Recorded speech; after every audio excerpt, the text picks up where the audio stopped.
토론회 사회를 맡은 안병호입니다. 제1부의 뜨거운 시간이 지나고 이제 본격적인 학술성 토론회를 시작하겠습니다. 학술 토론회는 차갑고 냉정하게 진행을 하도록 힘쓰겠습니다. 먼저 이 토론회를 준비해 주신 민주연구원과 정동영 국회의원님께 감사드립니다. 그리고 우리 대한민국의 미래를 걱정하면서 참석해 주신 청중 여러분께 깊이 감사드립니다. 오늘 토론의 제목은 뉴라이트의 국가 개조 구상 어떻게 막을 것인가. 잘 아시는 것처럼 지금 정부에서는 이른바 뉴라이트라고 불리는 학자들을 전면에 내세우면서 대한민국의 정체성을 바꾸려고 하고 있습니다. 대한민국의 정체성을 형성해온 우리 한민족의 역사에 대하여 주류 학계의 견해와는 매우 다른 주장을 펼치는 이 뉴라이트들의 주장은 일제 식민지 지배를 미화하는 식민지 근대화론과 1148년에 대한민국이 건국됐다는 그런 견해를 중심으로 하고 있습니다. 오늘 토론회에서는 이들의 주장이 얼마나 근거 없는 엉터리 궤변인지, 그리고 그러한 주장이 얼마나 큰 해악을 끼치는지를 세 분의 저명한 역사학자들이 명쾌하게 밝혀주실 것입니다. 먼저 기조 발표를 하실 이만열 교수님은 숙명여대 교수를 지내셨고 국사편찬위원회 위원장을 지내신 한국사학계의 원로이시며 뛰어난 학자이십니다. 먼저 선생님 모시고 기조 발제를 듣도록 하겠습니다.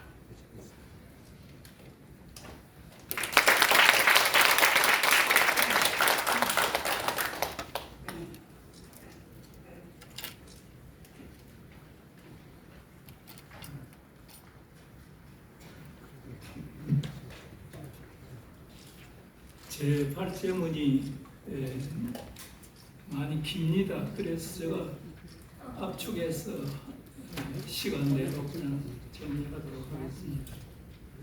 오늘날 역사학계에서 문제가 되고 있는 것이 독립운동과 대한민국 건국 문제, 두 번째로는 식민지 근대화론, 그리고 새롭게 성장한 것으로서 뉴라이트 문제, 이 세 가지가 현재 우리 역사학계에서 문제가 되는 그런 것들이 아닌가 싶습니다. 그래서 발제하시는 분들이 대한민국 건국 문제, 그리고 식민지 근대화론 문제를 얘기하니까 저는 뉴라이트 문제를 조금 더 다루겠다. 그리고 그 앞뒤에 발제자로서 문제되는 것 몇 가지를 좀 정리를 하겠습니다. 대한민국 건국이 언제 되었느냐 하는 문제가 요즘 와서 굉장히 우리 정치계 이슈로 이렇게 되고 있습니다. 이 문제와 관련해서는 대한민국 제헌헌법과 현재 1987년에 만들어진 현행헌법 전문에 여기에 대한 얘기가 좀 있습니다. 죄송합니다. 제가 공부를 쓰고 좀 얘기하겠습니다.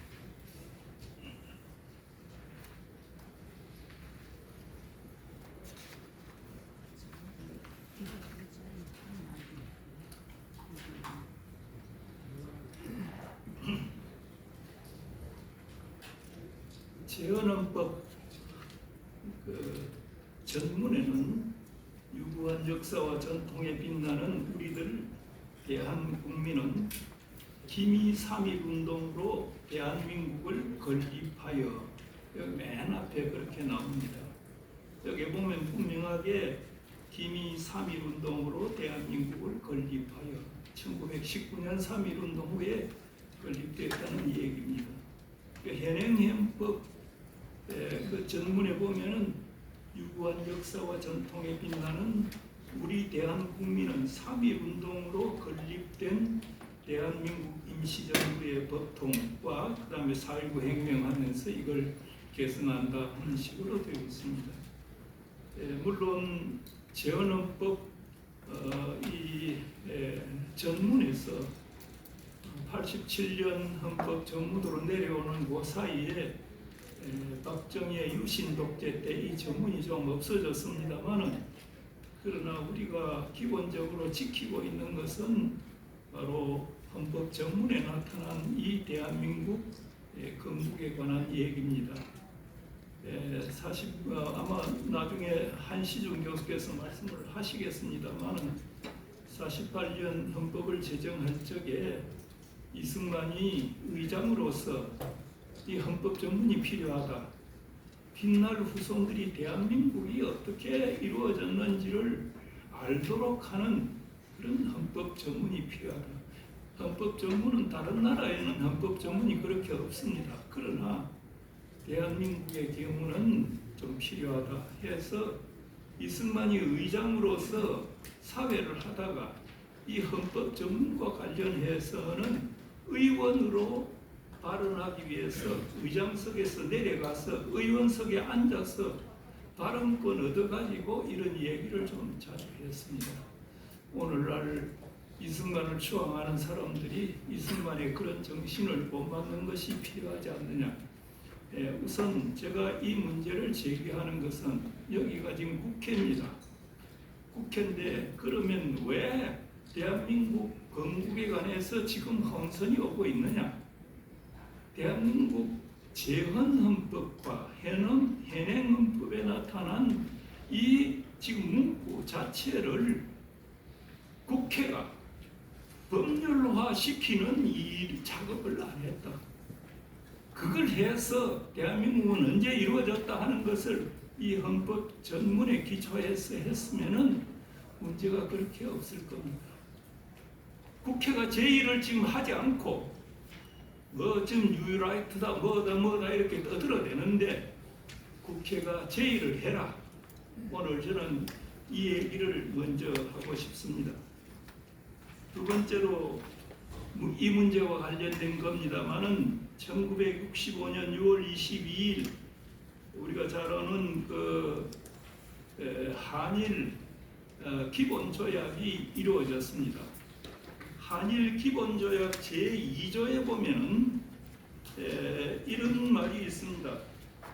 1910년 6월 22일 및 그 이전에 대한제국과 대일본 제국 간에 체결된 모든 조약 및 협정이 이미 무효임을 확인한다 라는 말이 있습니다. 거기에 이 영문본이 어떻게 되어 있느냐면 이미 무효라고 하는 데 대해서 already null and void라는 말을 썼습니다. 이미 그러니까 null 무효죠. 무효가 됐다는 것을 얘기를 했습니다.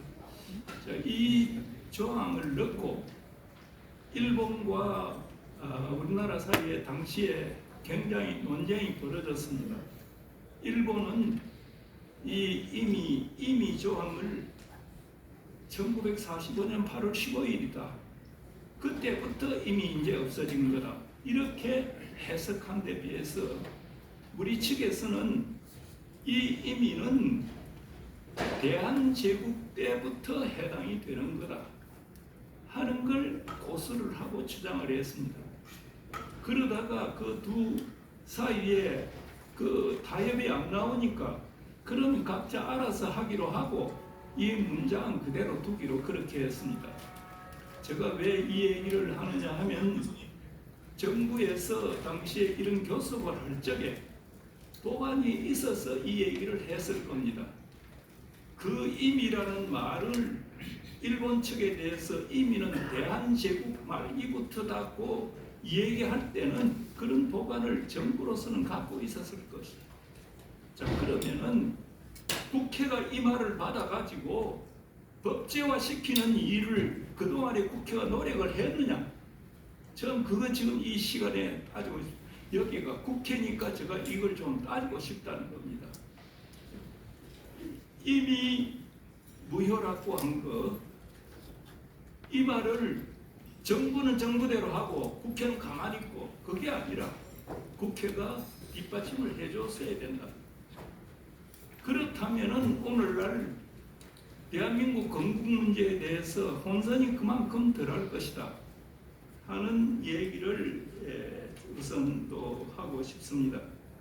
이 문제는 그 뒤에 2010년과 2015년에 한국과 일본 그리고 세계 여러 학자들이 모인 가운데서도 이 문제가 제기가 되었습니다. 제2조에 있는 한일 기본조약 제2조에 있는 의미를 어떻게 해석해야 될 것인가. 그 당시에 이 회의에 참석했던 일본인 학자들도 의미는 한국 측이 해석하는 그것이 옳다. 왜냐하면 그동안에 한일 간의 조약이 을사늑약을 비롯해서 조약 맺어진 그런 것들이 모두 불법적으로 이루어졌기 때문에 임이라는 말은 한국 측이 주장하는 한 말부터 해석하는 것이 옳다. 이건 그러니까 일본인 학자들도 동의를 했고, 그리고 세계의 다른 학자들도 이걸 동의를 했습니다. 그러면 이걸 받아가지고 국회는 뭔가 조처를 취했어야 되지 않느냐 하는 얘기도 거듭 얘기하고 싶습니다. 거듭 말씀드립니다마는 이게 국회니까 국회가 할 일을 좀 똑바로 하고 그 다음에 역사 문제 취급하려면 해라 하는 얘기를 하고 싶습니다. 그 다음에는 아까 말씀드린 대로 오늘 여기에 대한민국 건국 문제와 그 다음에 식민지 근대화론 문제가 나오니까 뉴라이트 문제를 제가 좀 집중적으로 한번 봤습니다. 여러분들 중간에 보시면 뉴라이트가 나올 겁니다. 그건 제가 좀 읽겠습니다. 오늘 발표하는 두 가지 주제, 식민지 근대화론의 문제점과 건국 문제와 독립운동과도 관련되어 있습니다만 특히 한국 근현대사 이해와 관련하여 뉴라이트라는 존재를 떠올리지 않을 수 없습니다. 왜 제가 오늘 이걸 하느냐면 오늘 국회의원들도 끝까지 뉴라이트 얘기를 하는데 도대체 뉴라이트가 뭔지 알고 얘기하는지 그걸 잘 모르겠어요. 그래서 뉴라이트를 정리해 보는 게 좋겠다 하고 지금 제가 말씀을 드립니다. 뉴라이트는 과거 운동권 인사들이 냉전 종식 후에 이론적 구심점을 상실했을 때 보수 진영으로 전향한 보수주의의 일분파로 이해되고 있습니다. 그들은 극우적인 역사관을 갖고 자유주의 시장 경제를 표방하면서도 친기업적 관치 경제를 옹호하며 이승만 찬양 식민지 근대화론을 부르짖어 우파적인 성향을 보이고 있으나 그렇다고 극우적인 세력으로 규정하기 곤란하다는 평가도 있습니다. 그들은 윤석열 정권 등장 이후 정부 및 공공기관에 진출하여 부활하고 있고 특히 역사 관련 정부기관에 특히 대거 진출했으며 대체로 친일적 수정주의적 시각을 드러내고 있다고 합니다.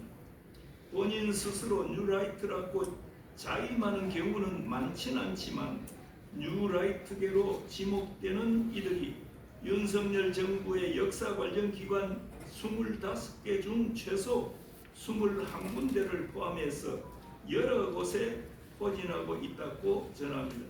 뒤에 주에 2-1에 오늘날 활동한 정부 안에서 활동하고 있는 뉴라이트계 인물들을 크게 해놨습니다. 뉴라이트는 신우익, 신웅우파라는 말로 1980년대 유럽과 미국에서는 신보수주의 정책 경향을 뜻했습니다. 한국의 뉴라이트는 전향한 운동권 출신들이 1991년 소련 붕괴와 동서냉전의 소멸 이후 기존의 보수와 차별화를 시도하면서 새로운 보수를 표방했습니다. 그 뒤 경제, 정치, 역사, 사회적으로 실용주의 노선을 취하면서 새로운 세력화를 꾀하는 정치적 계파로 발전했습니다.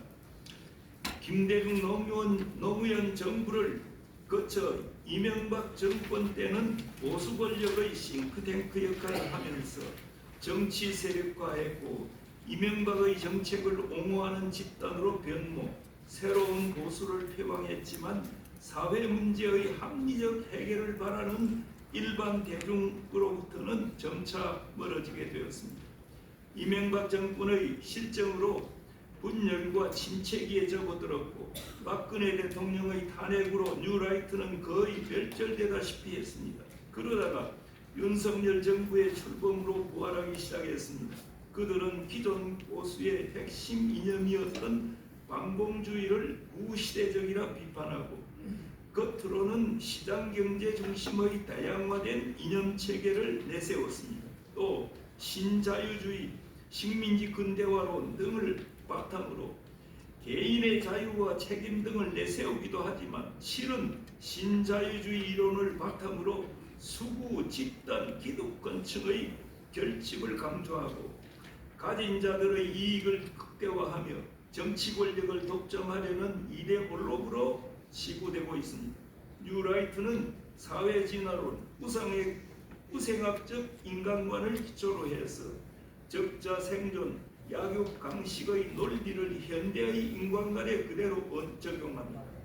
그들은 인간을 자기 이익을 극대화하기 위해 합리적으로 선택하고 행동하는 존재로 정의하며 이기주의, 기회주의, 물질 만능주의의 인간관을 바탕으로 이완용, 이승만 등을 옹호하며 자신들의 변절과 기회주의적 권력욕을 정당화하려고 합니다.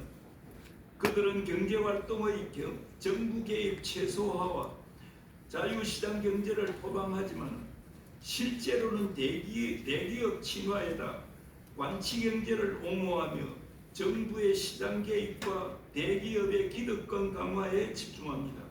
국가경제와 기업의 성장이 노동자의 인권보다 중요하다는 경제관을 중요시합니다. 그들은 뉴라이트 사관이라 할 수정주의적 역사관을 갖고 있으며 한국 근현대사와 관련 일제가 없었다면 한국의 근대화는 일어나지 않았거나 아주 더디게 진행되었을 것이라 주장합니다. 한국 독립운동을 경시하고 일제의 합법적 지배, 식민지 근대화론, 독립운동가는 테러리스트, 친일파의 옹호, 1948년 건국론, 이승만 재평가, 박정희의 부국론, 이승만과 박정희의 독재 불가피론 등을 주장합니다. 그들은 또 강경한 대국관을 갖고 있습니다.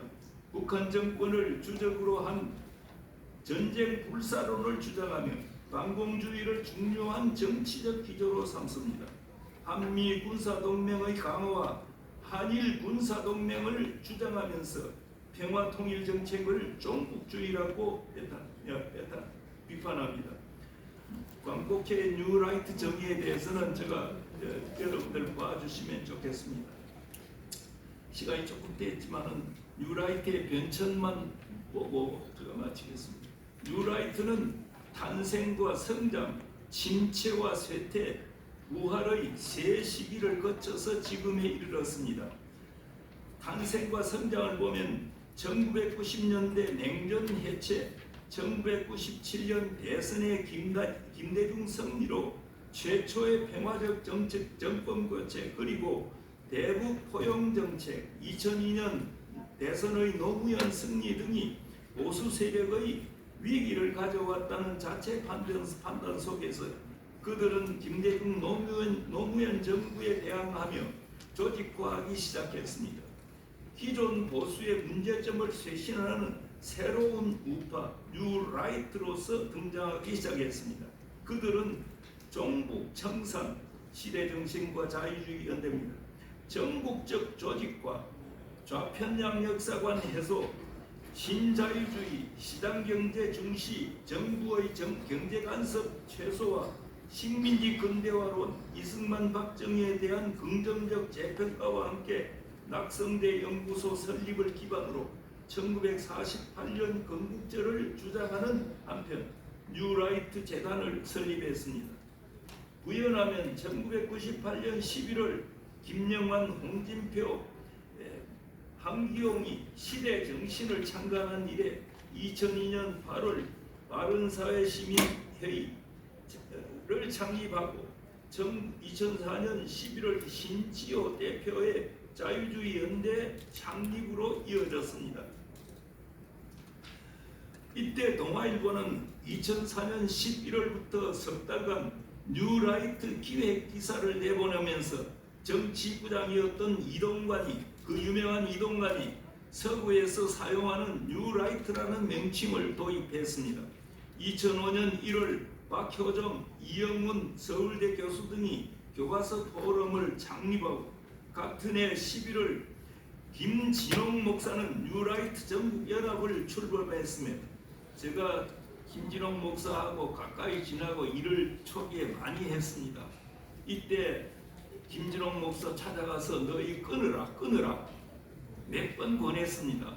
그럴 적마다 이 사람 이제 다 안 합니다.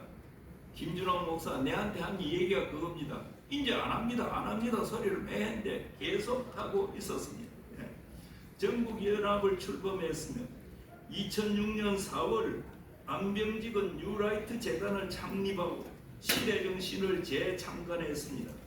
2007년 11월 뉴라이트 지식인 백인 시국선언을 통해 그들은 이명박 후보를 지지하면서 뉴라이트의 본격적 정치 세력화를 시도했습니다. 그때 뉴라이트 네트워크라든지 뉴라이트 싱크넷 같은 것을 만들었습니다.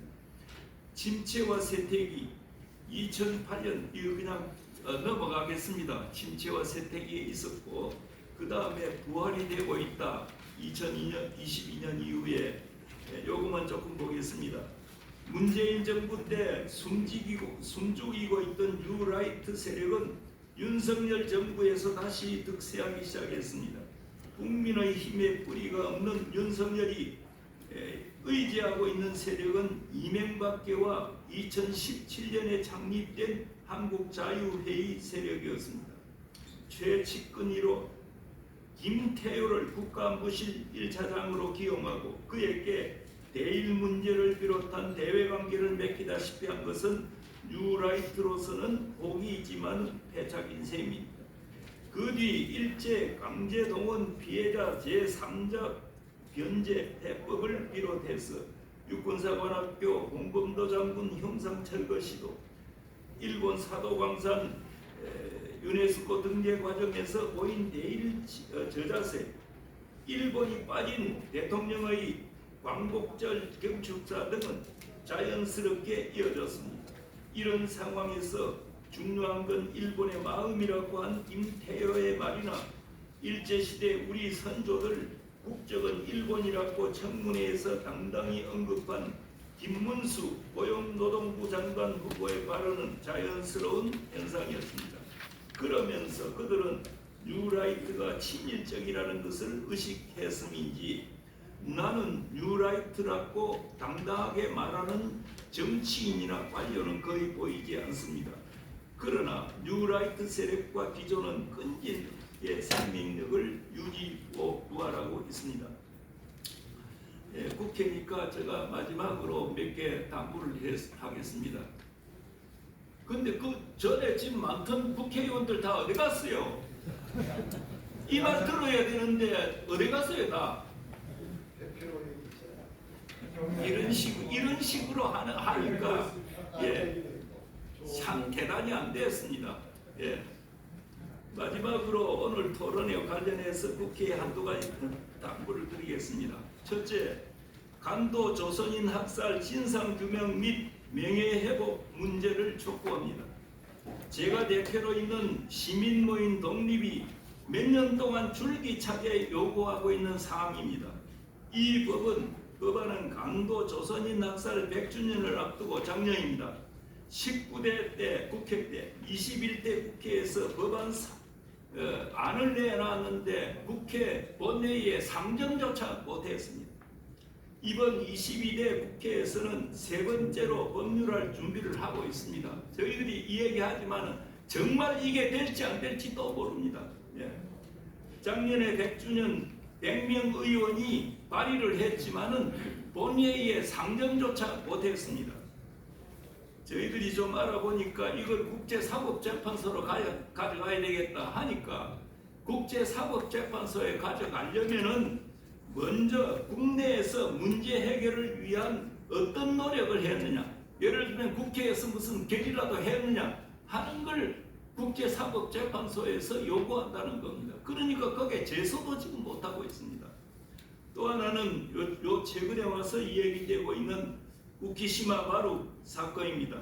해방 후 일본 북부 홋카이도와 아오모리 도 지역으로부터 강제 징용당했던 조선인들을 해방 후 귀국시키기 위해 후쿠시마 마루호를 이용해서 운반을 하다가 도중에 항로를 변경해서 마이즈루 항으로 입항하다가 폭발되고 말았습니다. 이 사건에 대한 진상규명을 요구하는 운동이 시민사회에서 지금 일어나고 있습니다. 또 쓴소리 좀 하겠습니다. 최근 국회의원 처우와 관련된 내용들이 알려지면서 국민들이 국회의원들에 대해서 공분을 불러일으키고 있습니다. 다른 나라들과는 달리 각종 혜택을 누리고 있는 한국 국회의원들은 향해서 국민들은 우리는 일하지 않는 공복들을 원치 않는다라는 운동을 벌이고 있습니다. 국민의 요구에 공감하면서 민초들과 동고동락하는 국회가 되기를 기원합니다. 올해 세 번째로 국회에 제안하려는 이 강도 조선인 대학살 진상규명 문제는 물론이고 후쿠시마호 폭파 진상규명 등에 관한 법률이라도 제대로 제정하여 문제 해결을 위한 기틀을 국회가 마련해야 할 것입니다. 아울러서 일제강점기에 대한 좀 더 실증적인 연구를 오늘 통해서 오늘 의제로 되어 있는 대한민국의 건국 관련 문제와 일제강점기 사회경제 상태에 대한 연구도 활발하게 전개될 수 있도록 국회가 뒷받침해 주기를 역사학자로서 간절히 기대하면서 저 발제를 마치겠습니다. 감사합니다.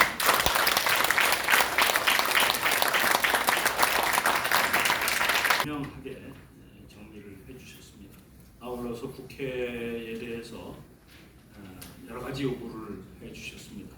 이 자리에 국회의원님 여러분들이 계시니까 이완열 선생님이 당부하시는 말씀을 잘 이행해 주시기를 부탁을 드리겠습니다. 참 국회가 할 일이 많은 것 같습니다. 다음으로 정태헌 교수님을 모시고 이른바 식민지 근대화론 실체가 무엇이고 그것이 어떻게 대두하게 됐는지 하는 데 대한 발표를 듣겠습니다. 우리 정 교수님께서는 일제강점기에 경제사를 전공하신 역사학자이십니다. 발표 부탁드립니다.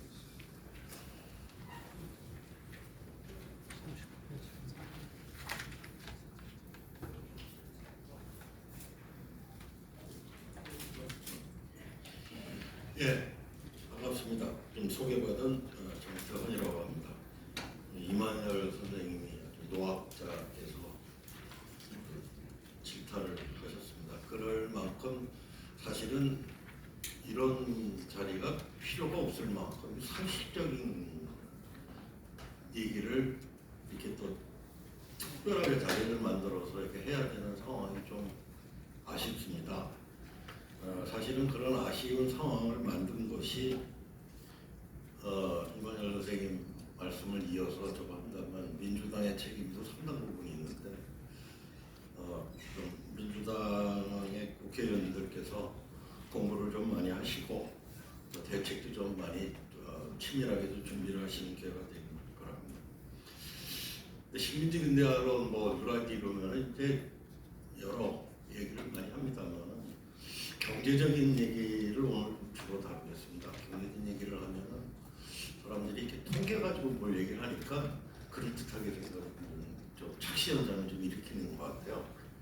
그래서 저는 이게 이제 대조된 초기에 시기적 조건하고 6번에서는 왜 이렇게 윤석열 정부 들어서는 이렇게 과감하게 시민비근대화로 또는 그런 사람들을 이렇게 등용을 하고 뭔가 이렇게 국제 정치를 모색하는 걸까?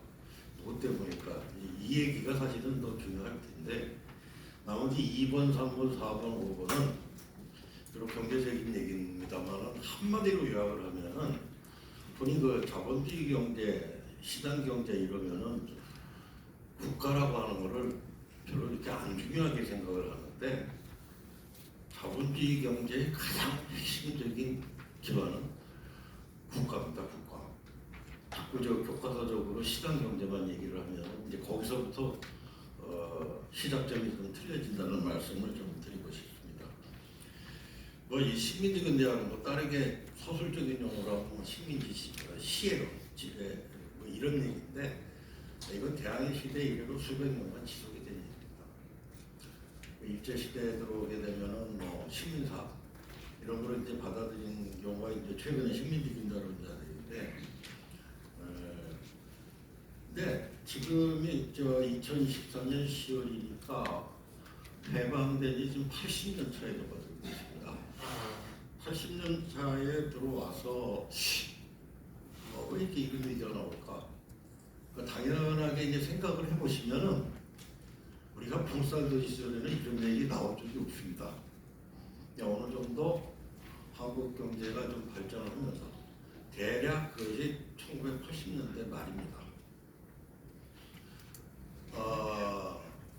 뭐 그때는 뭐 그냥 경제학자들 중에서 일부가 뭐 희한한 얘기 하는구나 그러니까 이런 수준이었는데 이게 87년 경제를 해가지고 그렇게 합계해서 이렇게 뭐라 그래야 돼요? 마이너리티를 이렇게 머물다가 그게 한또 정치적인 붐이 된 게 이제 97년에 한국 현대사에서 이제 처음으로 정권 교체가 되면서 87년이라는 게 뭐 굳이 제도적으로 얘기하면 민주화라는 게 제도화됐다 그럴까요? 그러니까 그러한 움직임에 대해서 반대하는 좋게 표현하면 대응하는 그룹들이 생겨나면서 그게 뉴라이트가 되고 그게 이제 시민지 근대화론이라고 하는 역사적인 의식을 이제 뭐 주장하는 것 같아요. 그러니까 제가 아까 말씀드렸듯이 못 살던 시절에는 안 나왔던 얘기가 왜 갑자기 튀어나와 이 배경이 이제 중요한 거겠죠. 그런 만큼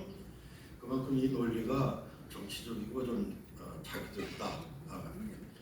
제가 이제 40페이지 보면은 굉장히 복잡하게 통계 문제 보여드렸는데요.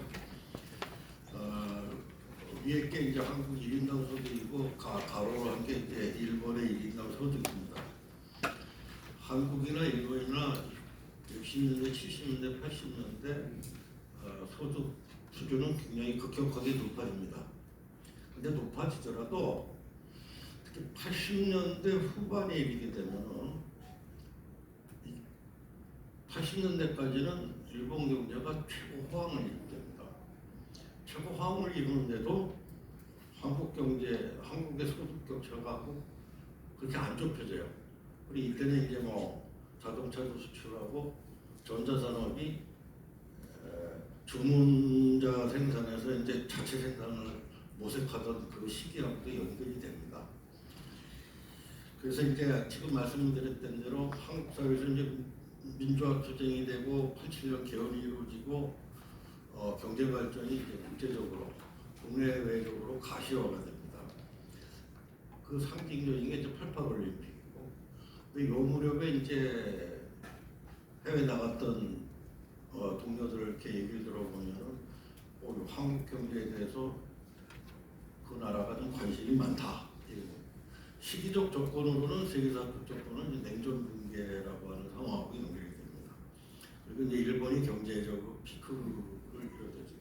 물론은 1985년 플라자 합의가 계기가 됩니다만 플라자 합의가 이루어졌다고 하더라도 대체로 그 이후 한 12년 동안은 일본 경제가 굉장히 호황기, 뭐 나쁘게 표현하면 이제 버블 경제의 피크를 이뤘다 이렇게 보죠. 요 무렵에 이제 뭐 제가 이렇게 표현했습니다. 일본 가서 교육받은 한 경제학자가 다녀와가지고 과거에 일제시대 했던 얘기를 반복을 하는 겁니다. 근데 심지어는 뭐 강제동원도 자본주의적 노동을 체험하는 얘기였다. 근데 이러면서 이제 이게 민주화 세력이 이제 좌파 이 색깔론이라고 하는 이제 인용 공세가 이제 동반이 됩니다. 근데 이게 이제 대체로 제 경험상 보면 21세기 들어서 민주화 시대라고 하는 게 어느 정도 한국 사회에도 이제 세팅이 되면서 보수를 자처하는 사람들 사이에서 이제 유포가 되면서 정치 세력을 모색을 하는 것이 아닐까. 거짓 지식도 여기 상당히 들어가요. 뭐 일본이 들어와가지고 신분제도 폐지해주고 땅도 나눠주고 뭐 또 조금 이제 저간 사람들은 뭐 대만도 그렇다. 대만은 우리하고 역사적 상황이 틀립니다. 그리고 경제 개발 계획을 추진할 때 대만은 한국과 달리 경제사에서 그런 얘기를 하는데 원시적 축적이 이미 돼 있는 상태예요. 대륙에 있던 200만 사람들이 대만으로 올 때 그 대부분 부자들이에요. 그러니까 기본이 한국하고는 상황이 좀 다르고 대만이 이제 원래 있던 본성인들하고 유성인들하고 있는 차이도 있고 이게 한국하고 좀 상황이 틀린데 그리고 이제 제가 90년대 이렇게 들어오게 되면 기업인들이나 일부 화이트 칼라들이 이제 노동운동 적대감이 이제 이념적 인식으로 전환이 되면서 이게 묘하게 이제 뉴라이트 인식하고 결부가 되는 뭐 이런 상황입니다. 뭐 뉴라이트가 있으면 올드라이트가 있을 텐데 뭐 올드라이트는 이렇게 뭐 독재 권력을 지지했던 어쨌든 간에 국가의 중요성은 충분히 인식을 했고 뭐 자기들이 설령 자기들이나 자신들의 선조가 치질을 했다고 하더라도 그거를 부정을 했지 그거를 정당화하지는 않았었습니다. 그런 차이는 좀 있는 것 같아요. 그러니까 이제 뉴라이트는 국가의 중요성이라는 걸 이제 배제라는 건데 그렇게 논리에 따르면 이제 독립운동도 사실 필요 없고 거치적으로 겁니다. 그 논리대로 따르면 얼마나 갑자기 그 대한민국이랑 국가가 생긴 거예요.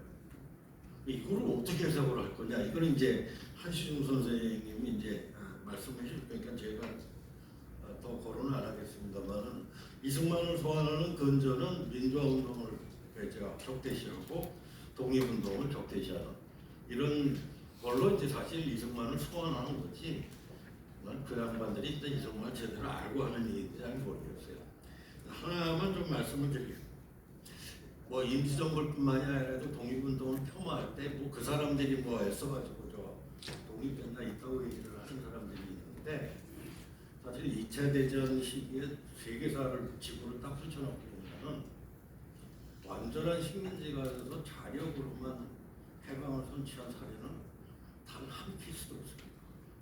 거기서 제일 원래 저 무력이 제일 많았던 나라가 프랑스인데 독일이 침략할 때 프랑스가 500만 군대였습니다. 그거 2달도 안 된 한 달 반 만에 점령했어요. 그래가지고 이제 런던으로 가서 자유 프랑스를 만들고 뭐 이렇게 해서 개선이 된 거거든요. 유럽의 여러 나라들이 런던에 망명정부를 구성을 했습니다. 그 자력으로 한 거 아니에요. 근데 이제 거기에도 나는 인종차별적인 요소가 좀 들어갔다고 생각이 되는데 유럽의 여러 망명정부는 정통정부로 인정을 받습니다. 이제 그 비유럽 지역은 상황이 있습니다. 그러니까 이런 상황을 좀 염두에 두시면서 이게 독립운동의 이제 세계사적인 흐름도 같이 봐주시면 되겠습니다. 여기서 많이 나온 얘기가 일제 지배를 통해서 조선이 근거화된다. 제가 이제 여기서 근대 특징을 보통 얘기를 할 때 한 중학교 3학년 수준의 사회책에 나오는 얘기입니다. 자, 근대 특징 뭐죠? 자본주의, 그 다음에 주권국가, 그 다음에 개인주의, 개인의 자유. 이 세 가지를 염두에 두시죠. 그러면 이 세 가지 중에 식민지 조선에 적용 가능한 사례, 개념이 단 하나라도 있는 걸 먼저 좀 따져보시죠. 자본주의 문제는 이따가 이제 국가 없는 식민지 자본주의 얘기할 테니까 다시 얘기해요. 자, 주권국가 당연히 없습니다. 개인의 자유, 이게 이제 이 사람들은 마치 그 식민지 조선을 지금 독립된 경제 단위로 이제 설정을 하는데, 그러니까 이제 저 국적이 일본인에 있다고 얘기가 나오는 겁니다. 국제적으로 일본과 조선은 다른 영역입니다. 당시 용어로 하면 2역입니다. 2역. 뭐 일본하고 달리 뭐 조선 사람에게 뭐 의무 교육 제도가 있는 참조권이 있었던 것도 아니고, 심지어는 조선인 학생, 일본인 학생이 아니라 학교 명칭까지 구분됩니다. 조선 사람들 이제 그 군인으로 동원하기 위해서 38년대 명칭 통일시킬 때까지 명칭은 시켰지만 조선 사람, 일본 사람은 학교 따로 다녔어요. 뭐 뻔한 얘기들 있죠. 뭐 언론 출판 집회 결사의 자유가 있고, 뭐 조선말이라도 자유롭게 쓸 수가 있나. 그 조선말 자유롭게 쓸 수 있는 자유도 아마 GDP 계산하면 상당히 좀 높아져야 돼, 들어가야 될 텐데. 기업인들도 마찬가지예요. 1910년대 회사령 시기에는 회사도 마음대로 못 만듭니다. 그 이후에도 친일파들조차도 너무 일본 사람들에게 금융과 시장이 독점이 되니까 너무 차별적 환경에 대해서 불만이 많아요. 이 사람들. 그래서 이 근대화 시킨다라는 단어를 가지고 얘기하면 이것 빼고 저 차 빼고 뻗뛰고 이러면 아마 뭐 철도, 공장, 학교, 부동산, 건물 얘기만 나올 거예요. 움직일 수 없는 거. 근데 이럴 때는 이제 가정의 정치학이 동원이 되죠. 한국 사람은 할 수 없었다. 이렇게 이제 43페이지는 생략을 하겠습니다. 우리가 이제 근대의 이제 자유, 평등, 이런 근대의 키워드를 얘기하는데 이 위선적 개념이라고 하는 것만 말씀드리겠습니다. 그러니까 뭘 선언을 하면 그 주체가 아닌 다른 사람한테 이게 자연스럽게 준다는 생각은 전혀 꿈에도 생각하지 않는다는 거예요. 그 얘기만 좀 하고 넘어가죠. 하나는 이제 넘어가야겠네요. 제국주의 시대는 국제법이 이제 많이 남발이 됩니다. 근데 이거는 열강끼리만 통용이 되는 겁니다. 유럽이 아닌 데는 다 주인형 땅이에요. 대표적인 게 이제 아프리카 무주지라고 그러죠. 사실은 이건 족복놀이하고 똑같습니다. 그 친구들끼리 학교에서 나눠 먹고 나중에 또 수틀리면 또 이제 전쟁 벌이거든요. 그게 1차 대전, 2차 대전입니다. 자, 오늘 이따가도 끝날 때도 말씀드리겠습니다. 카스라테프토 밀약을 1905년에 맺습니다. 일본 보고 한국 먹고 미국은 필리핀 먹겠다. 이게 지금도 이제 문제가 되는 건데, 이 태평양을 둘러싼 미국의 그림하고 연결이 되는 건데, 이게 43년 카이로 선언에 이게 되면은 조선을 이제 노예라고 상타라고 얘기를 이제 그때 가서 하게 됩니다.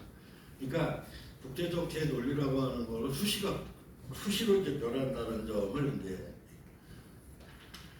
그다음에 식민지 근대화론자가 이제 국가의 의미를 부여하지 않는다고 제가 아까 말씀드렸는데, 이 정체성이 뭘까? 보통 이제 식민지 근대화론, 식민지 시해를 하면 그 주체가 주장을 하는 건데, 침략을 당한 쪽에서 주장하는 거니까 굉장히 독특하죠. 다르게 가면 이제 노예 근성이 있는 건데, 그러니까 당연히 거기에는 논리적 인간성도 찾아보기가 어렵고 정체성도 찾아보기가 어렵습니다. 이게 왜냐하면 사물의 판단 기준이 내가 아니고 남이기 때문입니다. 그러니까 이들이 주장하는 한마디로 핵심은 국가보다 더 중요한 자본주의입니다. 자, 그러면은 제가 아까 오늘 저 세 가지 주제 이런 얘기 말씀드렸는데, 44페이지 자본주의 경제의 세 주체, 이것도 중학교 서양교과서에서 나온 얘기입니다. 옛날에는 이제 일본식 용어로 가계, 기업, 정부 이렇게 얘기를 했는데, 개인, 기업, 국가입니다. 거기서 사실은 제일 중요한 게 국가입니다. 여러분들 혹시 아주 자유로운 시장에서 기업인들이 경쟁해가지고 시장을 이렇게 소멸하고 이러면서 세계사에서 자본주의가 이루어졌다고 혹시 그런 생각하십니까?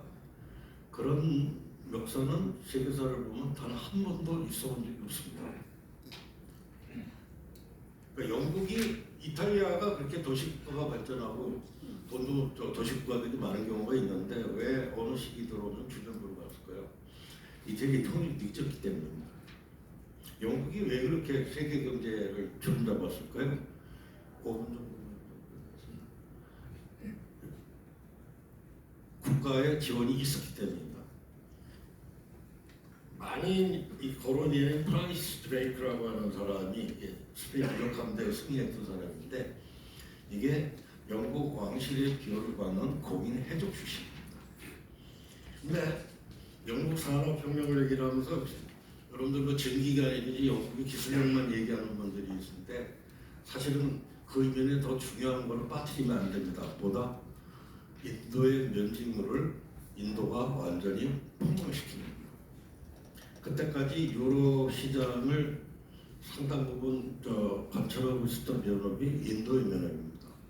면업 장인들 손모가지 자르고 그랬어요. 그러니까 산업혁명을 해가지고 그냥 시장 확대만 이렇게 생각하시면 안 되고 그 이면에 영국의 국가 권력이 어떻게 됐었을까를 했는가를 좀 생각을 해보세요. 그래서 자본주의라고 하는 거는 보이지 않는 손해만 움직인다고 생각하시면 안 되고 보이는 손해이 같이 작동을 하는 거다 이렇게 생각을 해요. 제가 국가주의자로서 국가를 강조하는 게 아니고 국가의 내용은 그 국민들 구성원들이 만들어가는 겁니다. 민주화의 내용은. 근데 그 1차적으로 국가라고 하는 게 그렇다고 합니다. 이게 신문지상에서 이제 많이 나오는 요즘에 많이 나오는 거 있잖아요. 뭐 관세, 뭐 트럼프가 나와서 아메리카 포스트 이렇게 얘기를 하지 않습니까? 그게 다 국가의 정책이죠. 근데 일제 시기에는 조선인 기업에게 조선인에게 그런 국가는 존재하지 않았다. 조선 청독부는 일본 정부의 하위 기구입니다. 그럼 어떻게 됐을까? 당연히 일제 시대 때 식민지 자본주의 하에서는 국내 시장을 보호하거나 민족 자본을 우선 이런 건 존재하지가 이제 않았다는. 그래서 식민지 근다론자들이 얘기하는 거는 마치 일제 시대가 자유로운 시장 경제로 운영이 된 걸로 이렇게 생각을 한단 말이에요. 자, 거듭 얘기하자면 이제 말씀드리지만 그게 이제 착각이라는 말씀. 그래서 46페이지 이제 마지막에 보면 친일파들조차도 기업하기 어려운 환경에 대해서 이제 불만이 굉장히 많았었다. 그런 말. 그래서 뭐 결국 메아리 없는 외침이었지만 친일파들이 참정권 탈락, 또는 뭐 우리에게 조선을 위해 만들 수 있는 권리를 달라 가지고 외쳤지만 메아리가 없죠. 그러니까 이런 현실에서는 기업인들에게 중요한 거는 자신들이 기업하기 좋은 경영 환경을 만드는 건데 그거를 만들 수가 없었다는 얘기죠. 그러니까 그 다음에 이제 또 하나가 일제 시기에 그런 경제 성장을 했느냐. 많은 사람들이 이제 여기서 좀 혼동이 되는 것 같아요. 결론적으로 말씀드리면 이거는 하나만 하는 얘기입니다.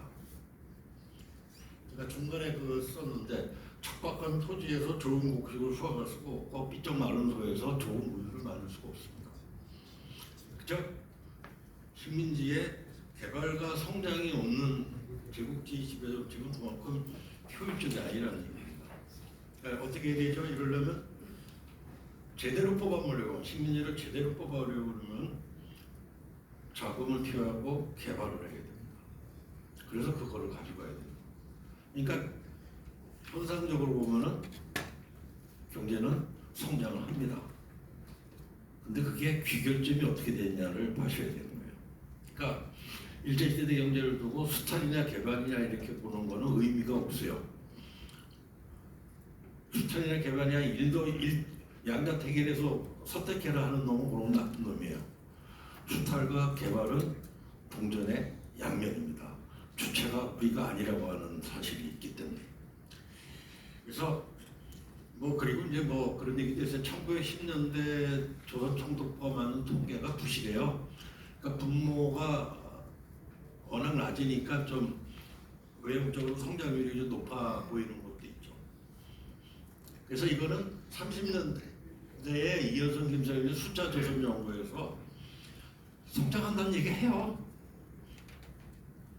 근데 이 조선 경제는 조선인 경제가 어떻게 됐냐를 좀 잘 봐야 된다. 이런 이제 얘기를 제가 48페이지에 좀 썼습니다. 그러면 경제 총량이 성장하면 조선들의 생활 수준도 낮았냐? 그냥 단 하나만 거론하겠습니다. 일제 시대는 쌀 소비가 삶의 질을 가늠합니다. 지금하고 비교하시면 안 됩니다. 일본은 1인당 쌀 소비가 대체로 1.1석을 유지합니다. 조선은 그거보다도 훨씬 떨어지는데 점점 시기가 가면서 반 이하로 줄어들어요. 이건 뭐죠? 산미지식이 증산해서 싼 값으로 관세 없이 일본으로 갔기 때문에 그 조선 산업은 땅으로 떼어야 되는 거죠. 자, 이게 강제 홍치로 이루어지는 39년 이후는 더 말할 것도 없는 거예요. 그 삶의 질이라는 게 그런 겁니다. 그래서 조선인 경제하고 조선 경제를 구분하는 거는 일제시대 기업인들은 말할 것도 없고 친일파들조차도 구분합니다. 근데 이제 이거를 이 양반들은 무시하고 조선인 경제 이거로 조선 경제 이렇게 이제 툭 쳐서 넘어가니까 거기서 착시 현상이 일어나는 겁니다. 하여튼 그 결과 전시체제 교체하면서 한반도는 이거는 뭐 통계상으로 나온 겁니다. 세계 최빈국이 된 겁니다. 그런 상태에서 이제 국가 주권을 회복하고 민주화 과정을 통해서 이제 경제 발전의 동력을 만들어가는 것이다. 이렇게 이제 이해를 하시면 되겠습니다. 제가 52페이지 보면은 그러면 일제의 근대화로 이제 한국 경제 발전이 달성했다. 이게 그러니까 이런 질문을 하는 자체가 국가의 중요성을 이제 완전히 망각한 얘기죠. 한국의 경제 발전은 한국이 정부가 화폐 주권, 금융 주권, 재정 주권을 장악하고 국가의 경제 정책을 주도하면서 이루어진 겁니다. 자, 오늘날 대기업, 제가 현대자동차 중역들 그 부술 기록을 보니까 그런 얘기가 있어요. 근데 내 생각하고 똑같아요. 현대자동차 그냥 만들어진 거 아니에요. 정부가 83조치에서 고리채 떼어줬지, 금융기관 대출 받으라고 지원해야지, 해외 차관할 때도 정부가 보증해주지, 이렇게 해서 된 거예요. 자, 이게 일제시대 가능했다고 생각하세요? 식민지 시대였다면 오늘의 미국이 가능할까요? 식민지 시대였다면 삼성, 현대가 나올 수 있을 것 같습니까? 그런 상식적인 의식을 가지고 좀 얘기를 해주셨으면 좋겠습니다. 이해를 해주셨으면 좋겠습니다. 자꾸 이제 우리 양병호 선생님 쳐다보셔서 이해를 근데 이게 52페이지로 가면은 왜 이런 사람들만 이렇게 꼭 집어서 임명을 할까? 특히 저는 군인들이나 국방부 장관 이런 사람들이 이제 이런 의식을 갖는 건 굉장히 좀 이 국가 안보에 위험이 되는 건데, 이게 국제 정치, 국내 정치 이유가 있는 건 아닌 것 같고요. 국제 정치 요소가 아무래도 크게 작용하는 것 같습니다. 한미일 동맹이죠. 한미일 동맹을 만드는 가장 난관이 이제 한일 관계인데, 한미일 동맹은 한미 동맹을 미일 동맹 하위 구조로 이렇게 넣겠다는 얘기입니다. 그래서 대만 문제가 나오고 이랬을 때 이제 쏠려 들어가게 되는 건데, 저는 이게 좀 그런 그림이 작용되면서 지금 이런 사태가 일어나는 것 같다는 생각에서 한국의 안보가 좀 심각하다는 문제의식을 거기 이제 52페이지부터 53페이지까지 이제 담은 겁니다. 그 미국 선거에서 위어도 이상하다는 말이 이제 유행한다 그러는데, 제가 영어 단어 하나 찾아보니까 푸시오버라는 게 있어요. 이 국제 한미일 속에서 국제적 호구가 되는 거 아닌가. 그런 우려를 지금 다분히 안고 사실은 좀 오늘날의 이제 한국이 일대 이제 안보 위기에 처해 있다.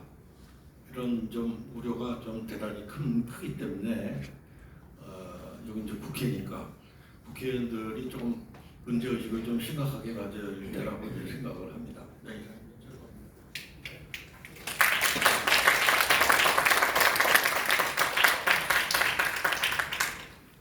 그 식민지 근대화론에 관해서 여러 가지 이제 논의들이 학계에서는 오랫동안 있었습니다. 사실은. 그런데 도대체 식민지 상태에서 정말로 자본주의가 제대로 작동할 수 있는지, 또 이른바 성장을 한다고 했을 때 거기에 식민지인으로 살고 있었던 조선인들의 삶의 질이 향상됐는지, 이런 것들의 변화는 종합적인 그 사고와 연구가 없이 그냥 GDP가 성장했고 뭐 이런 철도가 얼마나 더 길게 구설됐고 이런 것들을 근거로 해서 이제 식민지대 경제가 발전했다고 하는 근대화론의 문제점을 정태영 교수님이 낱낱이 지적을 해주셨습니다. 다음으로 한시준 한국대학교 명예 교수님께서 발표를 해주실 텐데요. 이쪽이 PPT가 되나요? 아니 그냥 여기 저 자료에 인쇄가 되어 있습니다. 아시겠어요? 공급대에서는 올라가겠죠. 예, 우리 한시준 기념관장이 요새 참 그 어려운 시절을 살고 계십니다. 후임자를 잘 둬야지 전임자가 편한데요. 지금 잘 아시는 것처럼 독립기념관이 지금 관장 문제로 매우 시끄러운 상태에 있습니다. 한시준 관장님께서는 역사 왜곡, 헌법 부정, 이승만 모욕, 북한을 이롭게 하는 이적 행위라는 제목으로 발표를 해주시겠습니다. 부탁드리겠습니다. 지금 이제 이런 모임을 하게 된 것도 그렇고 또 지금 세상이 상당히 어지럽고 국가가 참 위험한 측면에 다다르게 됐잖아요. 근데 그 핵심이 바로 뉴라이트 때문에 그런 것이죠. 뉴라이트 세력들이 준동을 해서 기조발전에서 이만열 선생님께서 뉴라이트 세력들이 어떤 생각을 가지고 있고 어떻게 변화하는지라고 하는 것을 이제 말씀을 드렸습니다. 근데 그 뉴라이트 세력들이 지금 정치 세력화하기 전에 제일 처음 등장하면서 내세웠던 것이 식민지 근대화론이죠. 또 하나가 대한민국은 1948년에 건국됐다. 그걸 기반으로 해서 광복절을 건국절을 바꾸자서 건국절 만들자고 하는 얘기, 그리고 이승만은 건국 대통령이다. 이제 그걸 주장했잖아요. 근데 그런 내용들이 지금 앞에 정태현 선생님이 말씀하셨듯이 그 사람들이 주장한 것이 참 논리나 이런 것들이 약간 없죠. 특히 1948년에 대한민국이 건국됐다든지 건국절을 만들어야 된다든지 이승만 건국 대통령을 한다든지 그건 전혀 역사적인 사실이 아니거든요. 근데 그거를 지금 이명박 정부 때부터 지금까지 계속 그렇다고 얘기를 하고, 그러니까 이제 일반인들도 그런 얘기를 하도 듣다 보니까 정말 이승만이 건국한 사람 같고 건국 대통령인 것 같고, 이제 그런 생각을 해서 저는 오늘 제가 말씀드리려고 하는 것은 48년에 건국됐다 이런 얘기는 전혀 역사적인 사실이 아니다. 그래서 그것을 일반인들에게 보여줘야 되는데 그냥 말로 하면 잘 모르니까 해서 자료를 보여드리면서 설명하려고 자료를 제시했습니다. 그래서 오늘 1948년 건국론이라고 하는 주제인데 그것이 우선 우리 역사를 왜곡하는 거다. 또 하나는 그것이 우리 대한민국 헌법을 부정하는 거다. 또 이승만이 하지도 않았던 일을 했다고 이승만을 모욕하는 거다. 또 실제로 그걸 결과로 보면 결국 북한을 아주 엄청나게 이롭게 해주는 이적행위다. 그런 내용을 중심으로 해서 말씀드리겠습니다. 이제 짧게 말씀을 드릴 텐데 뭐 다 아시는 내용을 생략을 하고 우리 한국 민족 역사는 반만년이라고 그러잖아요. 그래서 지금도 뭐 단기민년 쓰고 그러는데 반만년 동안 우리는 나라를 세웠다가 그 나라가 망하면 다시 나라 세우고 또 다시 나라 세우고 그러면서 와서 지금 우리는 2004년대에 대한민국이라고 하는 나라에 살게 된 것이죠. 그럼 이 58소서부터 그럼 대한민국이라고 하는 나라는 어떻게 세워졌냐? 언제 세워졌냐? 그걸 뭐 다 아시는 얘기지만 대한민국이라고 하는 나라가 세워지게 된 것은 1910년 8월 달에 대한제국이 망하니까 그 나라가 망했을 때 다시 나라를 세우게 돼가지고 대한민국을 세우게 된 것이죠. 또 대한민국을 세우게 된 직접적인 계기는 3.1 독립선언입니다. 그 밑에 3.1 독립선언은 뭐 다 잘 아시는 내용인데 사실 3.1 독립선언 내용이 길지만 핵심은 첫 문장에 있습니다. 첫 문장이 짧지만 여기는 우리는 일본의 식민지주의를 우리는 인정하지 않는다. 우리는 독립국이다. 이걸 선언한 게 핵심입니다. 나머지는 우리가 독립국이 되면 어떻게 해야 되고 뭐 그런 내용이죠. 근데 독립국을 선언했으면 독립국을 세워야 되잖아요. 그러니까 우리는 독립국이다라고 선언하고 그리고 독립국으로 세운 것이 대한민국입니다. 그 대한민국 어디서 세웠냐? 그 중국 상해에 프랑스 조계에서 세웠습니다.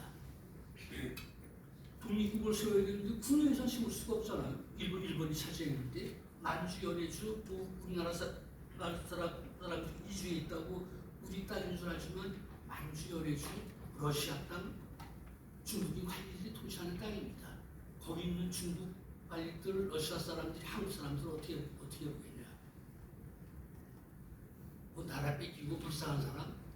그게 아니라 그 사람들은 일본 앞잡이를 보는 것이죠. 세울 데가 없습니다. 삼해에서 세웠다고 해서 중국이 도와줬는 줄 알지만 중국하고 아무런 관련이 없습니다. 우리를 도와준 것은 프랑스입니다. 상해에 있는 프랑스 조계에서 세웠습니다. 그 프랑스 조계에서 이제 국내에서 독립국을 선언하고 세울 수 있는 데가 거기뿐이니까 프랑스 조계에서 세운 것이죠. 이게 다 기록으로 남아 있습니다. 그래서 59쪽에 있는 것이 그 기록인데 대한민국 임시의정원 지사록, 그래서 이분들이 모여서부터 무슨 결정을 했는지 그래서 다 기록으로 남아 있습니다. 글씨가 보이실지 모르지만 제일 처음엔 언제 회의를 했다, 장소는 어디서 했다, 또 의원은 몇 사람이 참석했다고 다 여기다 적어놨잖아요. 29명이 모여가지고서 제일 처음 결정한 것은 우리 모임의 명칭은 뭐라고 그럴 거냐. 그러니까 임시의정원이라고 그러자. 그래서 임시의정원을 먼저 설립했죠. 임시의정원이라고 하는 것은 요즘 국회입니다. 그리고 이제 국회를 조정해놓고 그 다음 쪽에 보면 의장, 부의장, 또 서기 선출해서 임시의정원을 먼저 구성을 했습니다. 국회를 먼저 구성을 했다. 그런 얘기죠. 그리고 그 임시의정원 제1회 회의에서 이제 독립국 임시정부 이걸 수립을 하죠. 이제 60쪽에 있는데 그것도 내용을 간추리면 1919년 4월 11일 날 임시의정원 제1차 회의를 엽니다. 거기서 제일 먼저 그럼 독립국의 이름, 국호는 뭐라고 그럴 거냐? 그래서 국호 먼저 정하죠. 국호는 대한민국으로 정합니다. 근데 나라를 정하면 정부를 세워야 되잖아요. 근데 정부의 이제 행정수반의 명칭은 뭐라고 그럴 거냐?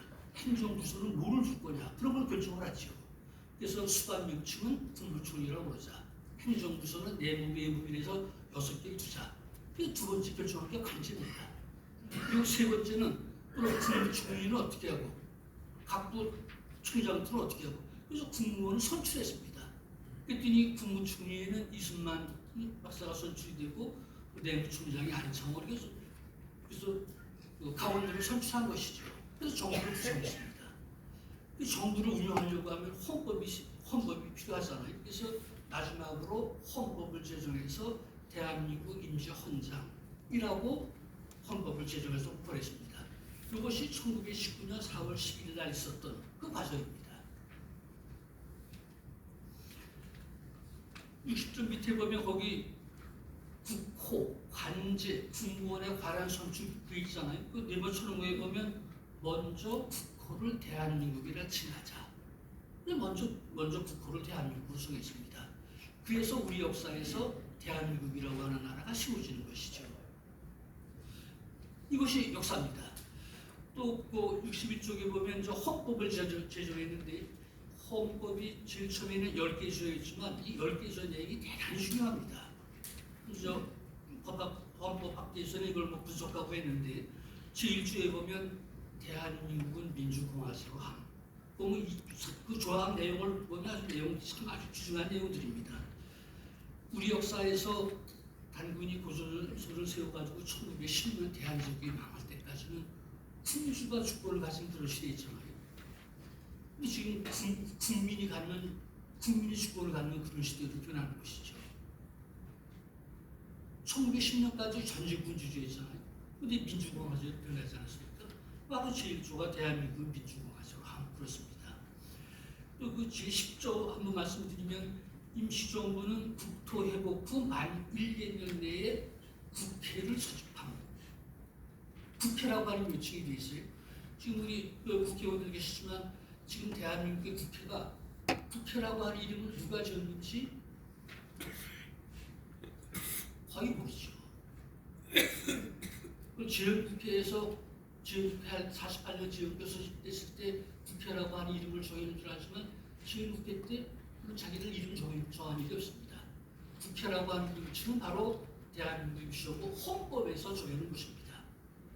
지금은 임시의정원이라고 그러지만 독립되면 우리 국회라고 한다라고 하는 것이죠. 그래서 48년도에 그냥 그게 국민의 대표기구가 그냥 국회가 되는 겁니다. 그럼 이분들이 독립국의 이름을 왜 대한민국이라고 정했냐?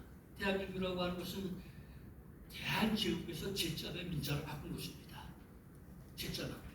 그럼 대한제국은 어떤 나라고 대한민국은 어떤 나라냐? 나라의 이름은 정확한 나라의 이름은 대한민국도 대한제국도 정확한 국호는 대한입니다. 대한제국은 대한이라고 하는 나라인데 군주가 주권을 가지고 있다. 그래서 대한제국이고 대한민국은 대한이라고 하는 나라에 국민이 주권을 가지고 있다. 그래서 대한민국이죠. 그래서 우리 유전자 광복 회장이 우리는 나라가 망한 적이 없다.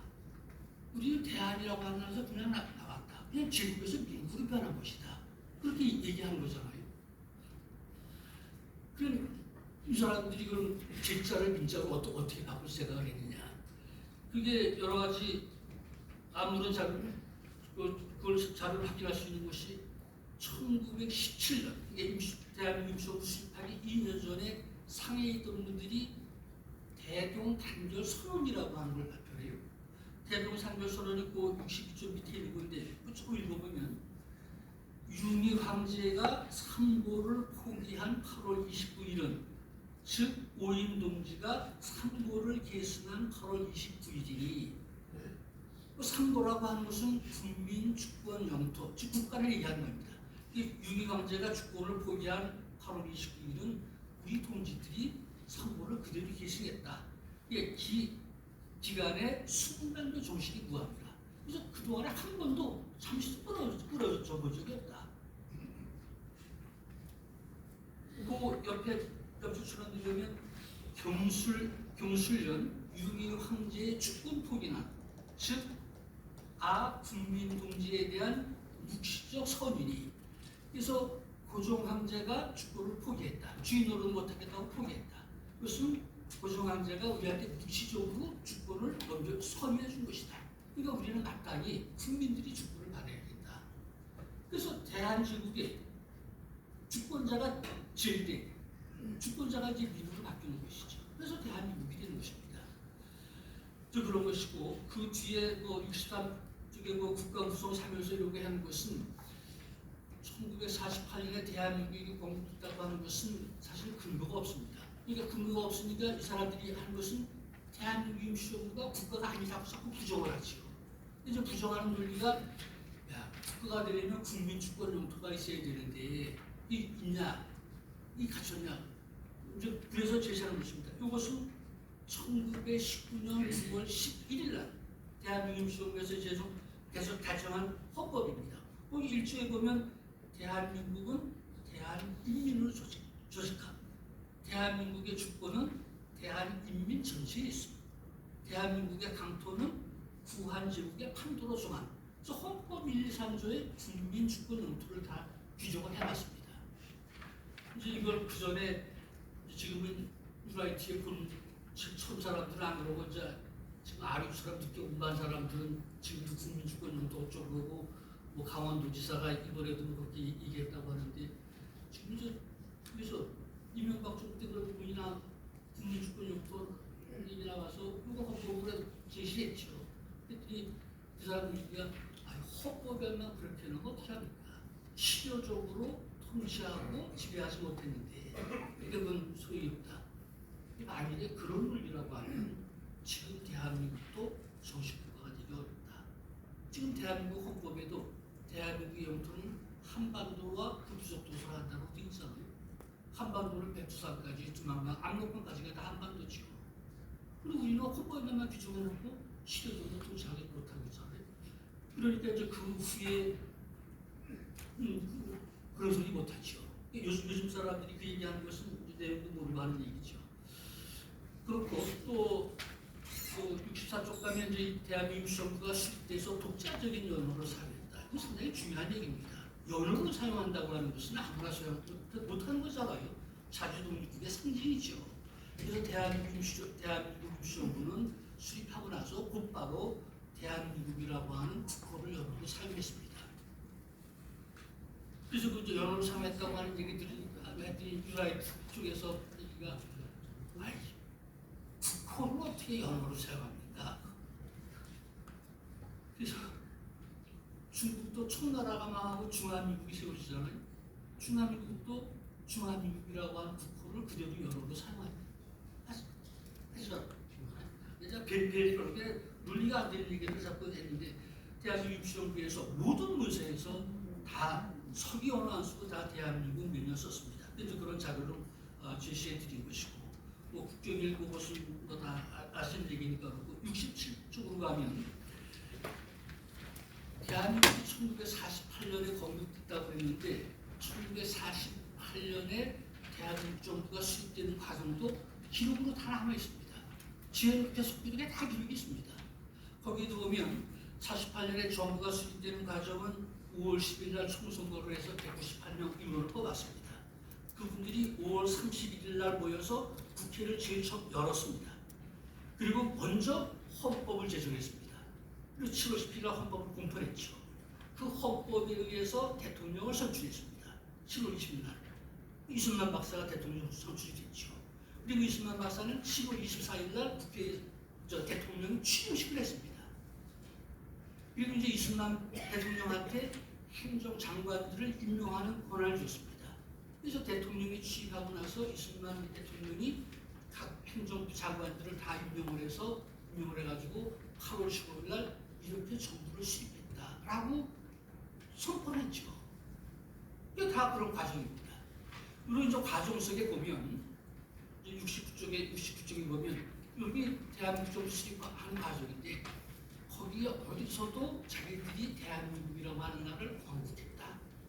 그런 얘기가 없습니다. 이제 그런 자료를 몇 가지 보여드릴 텐데 69쪽 위에 보면 그 국회 개원식 개사라고 하는 게 있잖아요.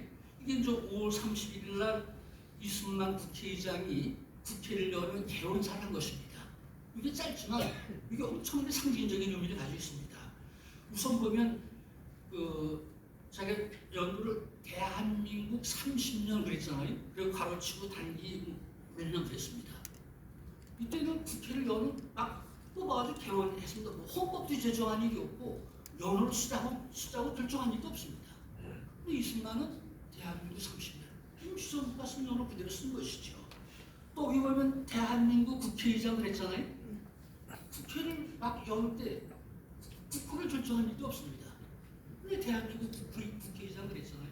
이건 1919년에 대한민국 국회의장이다라고 하는 소리죠. 그 다음에 그 일종의 노란 표시를 해놓은 것은 이게 개사인데 개사 때 이승만 국회의장이 이제 우리가 국회의원으로 뽑혔으니까 우리가 해야 될 일이 뭐냐? 정부를 수립해야 되는 거 아니냐? 그럼 우리가 어떻게 정부를 수립할 거냐라고 정부 수립 방안을 제시했습니다.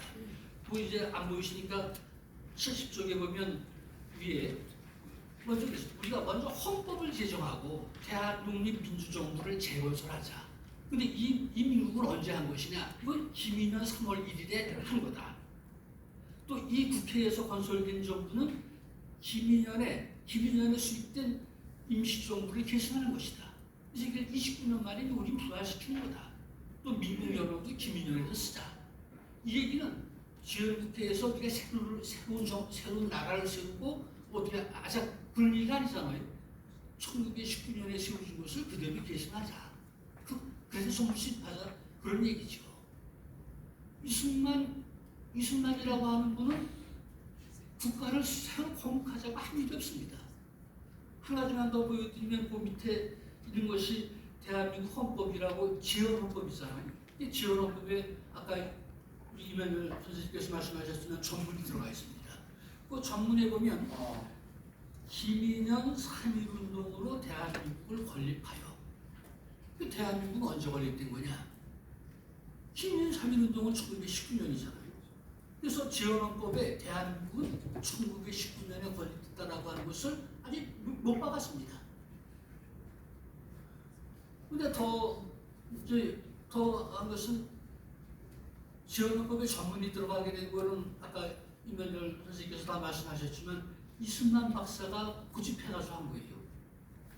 이승만 박사가 고집한 것인데 그 오른쪽 71쪽에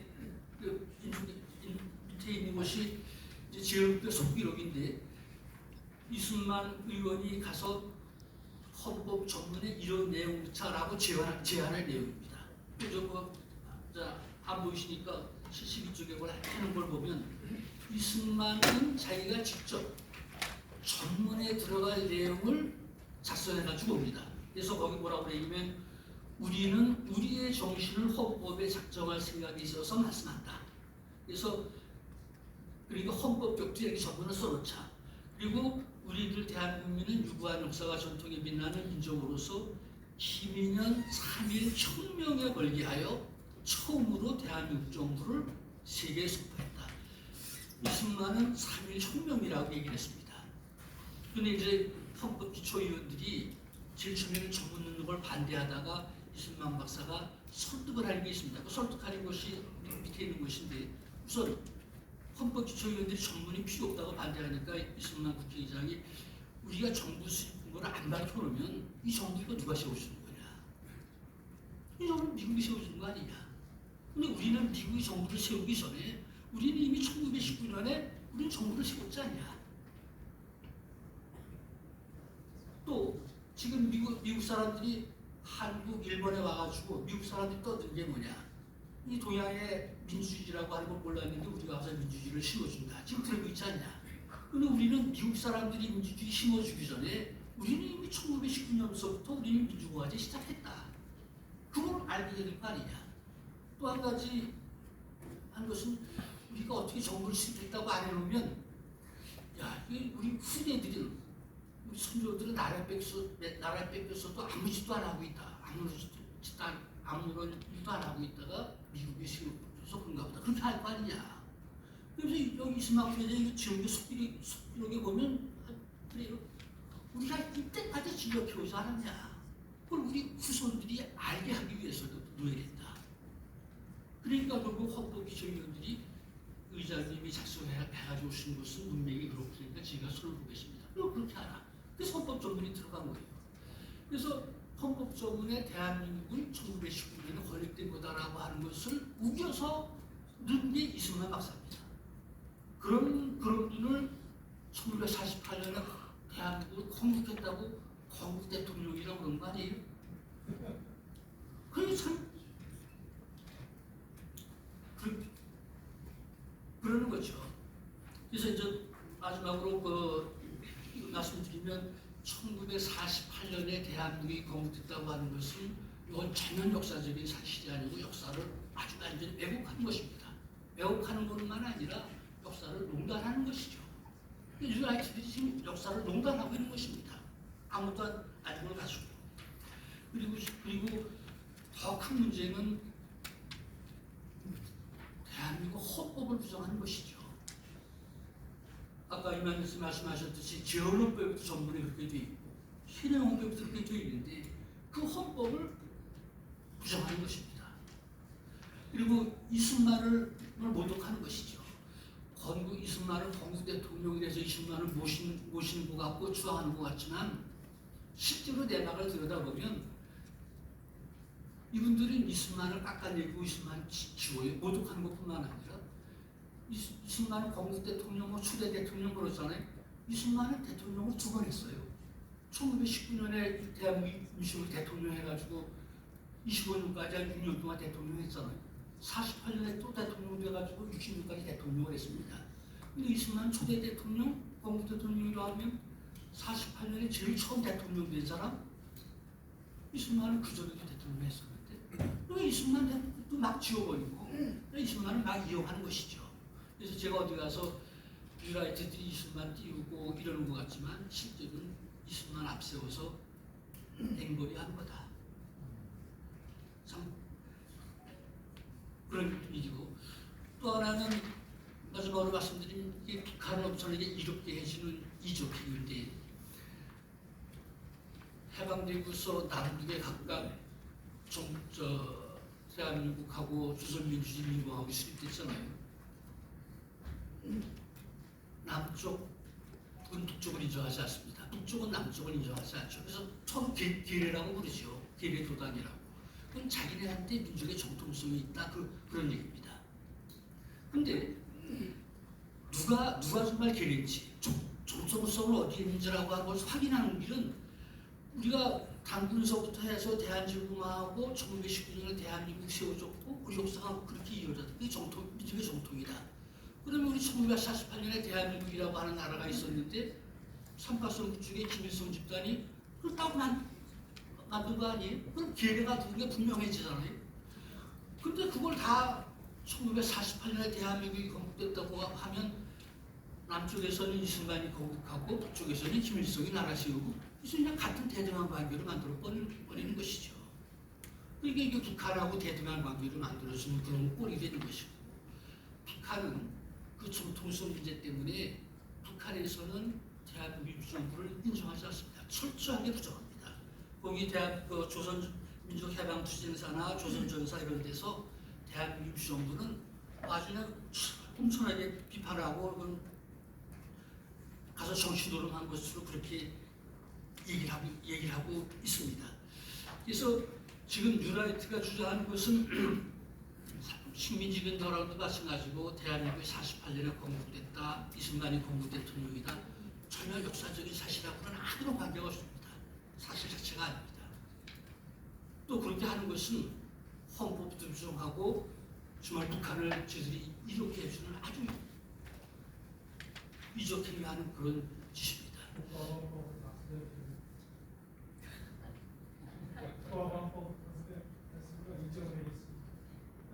그렇죠. 그래서 그 지금 뉴라이트가 주장하는 그런 것이 실제로 그렇게 주장하라고 그렇지만 내용을 알아보면 그게 허무하고 맥락이 그저 없는 것이다라고 하는 것을 말씀드렸습니다. 감사합니다.